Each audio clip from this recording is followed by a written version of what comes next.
हमारे देश में करीब 20 करोड़ मुसलमान रहते हैं।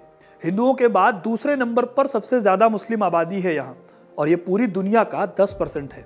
लेकिन जिस धर्म का उदय हुआ अरब देशों में, वो धर्म भारत कैसे आया? ज्यादातर लोगों को लगता है कि इस्लाम को लाने वाले वो बाहरी हमलावर थे जिन्होंने भारत पर हमला किया और यहाँ के मंदिर तोड़े। वहीं कुछ को लगता है कि भारत में इस्लाम लाने वाले लोग कोई हमलावर नहीं थे।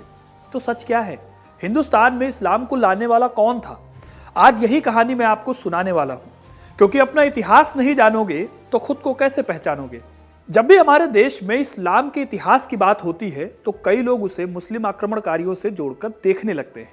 उन्हें लगता है कि इन हमलावरों ने तलवार के दम पर न सिर्फ मंदिरों को तोड़ा और लूटा, बल्कि उन्होंने इस्लाम को भी यहाँ पर जबरन फैलाया। लेकिन सच्चाई इससे थोड़ी अलग है। देखिए, भारत में इस्लाम 3 दरवाजों से आया था। पहला दरवाजा 7वीं सदी में खुल गया था, जब इस्लाम अरब देशों में फैल रहा था। अरब लोगों का इंडिया से कनेक्शन बहुत पहले से था। यह कनेक्शन ट्रेड की बदौलत जुड़ा हुआ था। ये व्यापारी समुद्र के रास्ते भारत आते थे और यहाँ से मसाले और महंगे सामान खरीद कर उसे अरब देशों में बेच देते थे, और भारत में खजूर बेचते थे। Historian H.G. रॉलिंसन ने अपनी किताब ancient and medieval history of India में इसी ट्रेड का एग्जाम्पल देते हुए कहा है कि भारत में सबसे पहले इस्लाम जो लाए थे वो यही व्यापारी थे। जब वो इस्लाम में कन्वर्ट हुए, यानी कि अरब व्यापारी, तो अपने साथ इस्लाम को लेकर भारत आए। आपको शायद यकीन ना हो, लेकिन आज के केरल के कोडंगलूर में देश की सबसे पुरानी मस्जिद बनी हुई है। इस मस्जिद को साल 629 के आसपास चेरा डायनेस्टी के आखिरी राजा चेरमन पेरुमल ने बनवाया था। कहा जाता है कि मलिक दिनार नाम के एक इस्लामिक संत ने राजा को इस्लाम कबूल करवाया था। यानी कि पेरुमल ने यह कन्वर्जन तलवार के दम पर नहीं, बल्कि इस्लाम से प्रभावित होकर किया था। इस तरह से अरब के लोगों ने यहाँ बसना शुरू किया और साउथ इंडिया में इस्लाम की शुरुआत हो गई।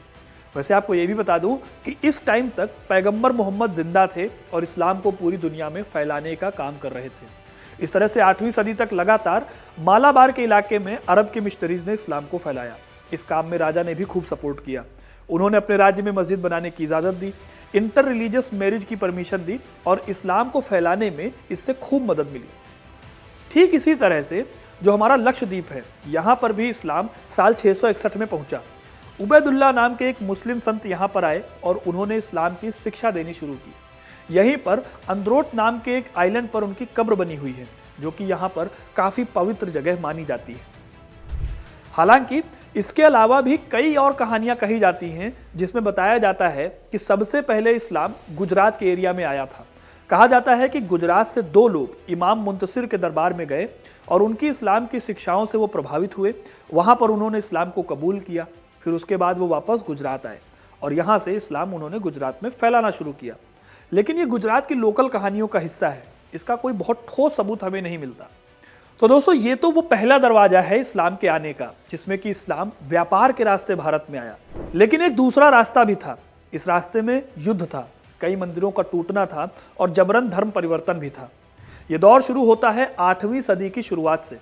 पैगंबर मोहम्मद की मौत को 1 सदी बीत गई थी। इस्लाम को फैलाने का जिम्मा अब उमैयद खलीफा के हाथों में था। इसी उमैयद खलीफा के टाइम का एक 18 साल का लड़ाका था मोहम्मद बिन कासिम।